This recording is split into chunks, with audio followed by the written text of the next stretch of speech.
and welcome to today's episode of The Traveling Introvert, talking about doing business, traveling and being an entrepreneur.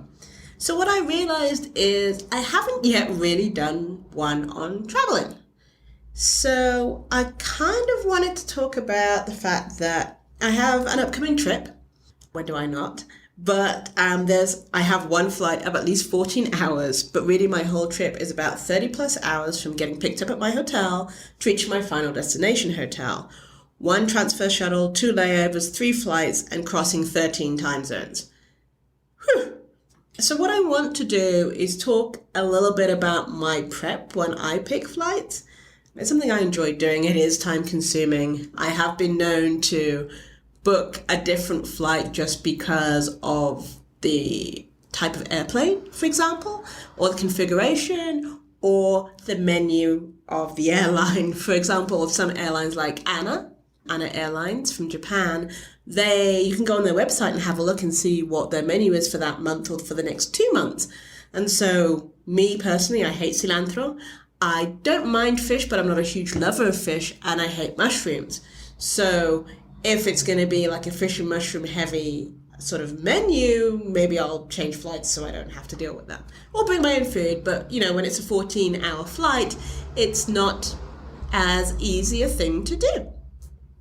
So, okay, here's what I do. This is just a small part of what I do overall when I'm prepping for flights. I look at Seat Guru, and to see what amenities might be available. I love aisle seats for long haul flights, mainly because I like to get up and walk around.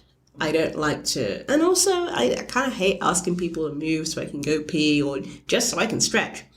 Or like keep awake slightly to notice when your neighbor's getting up so everyone gets up at the same time.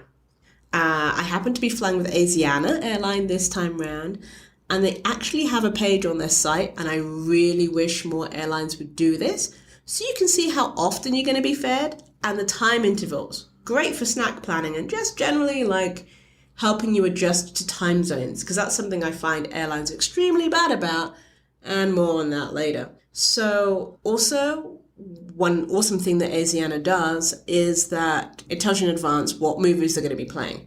And because they have a lot of English movies, but also Korean, Japanese, Chinese movies. So it's good for you to plan. It also means, because I travel so much, I don't go to the cinema as often, but I can see on their entertainment system what they have, so I can plan in advance something I want to watch. But think about it, it's a 14-hour flight.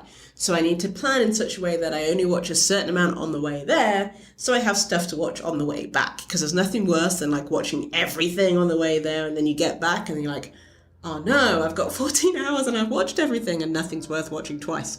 Also, what I found out in my research is I'm going from JFK Airport.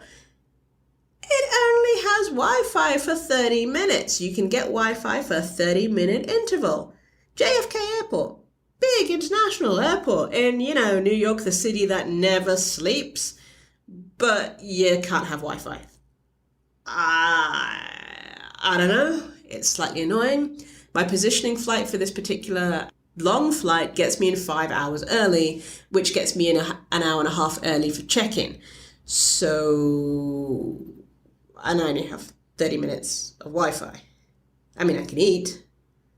And then, so much for me trying to get as much work done as possible when I'm going to be offline for 14 hours. So I then also look for places to get a massage.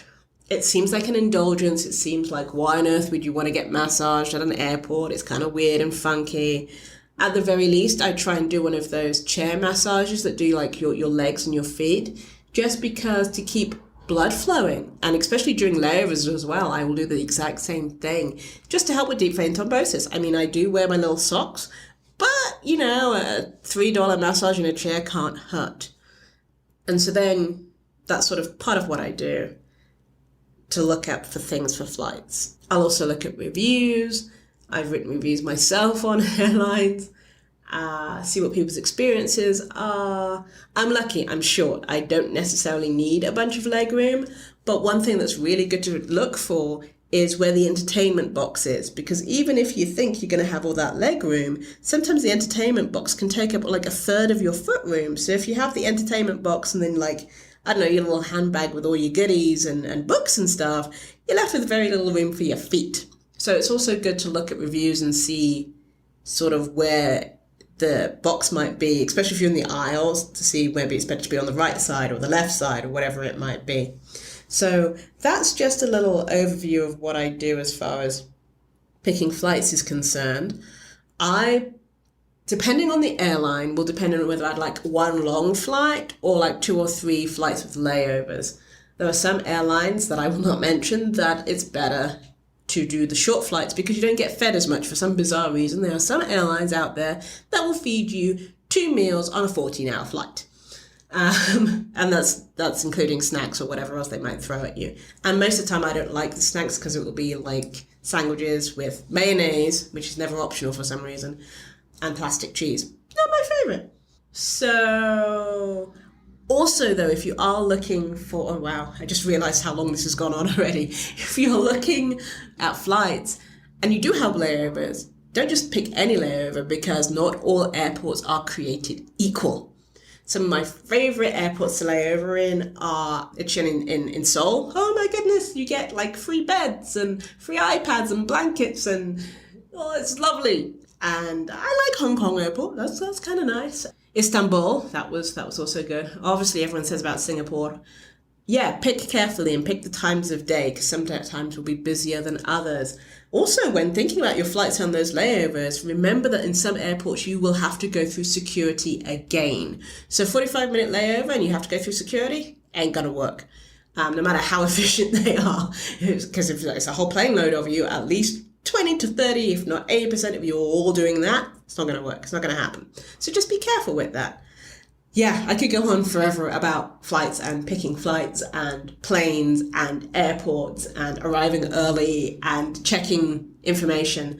But as an introvert, check all these things because it is about your comfort, and flying can be a great time to finish that book, some magazines, download some. I've kept like magazines or emails that I wanted to read and I just haven't read yet, and I keep it offline and then I get to read it on the plane.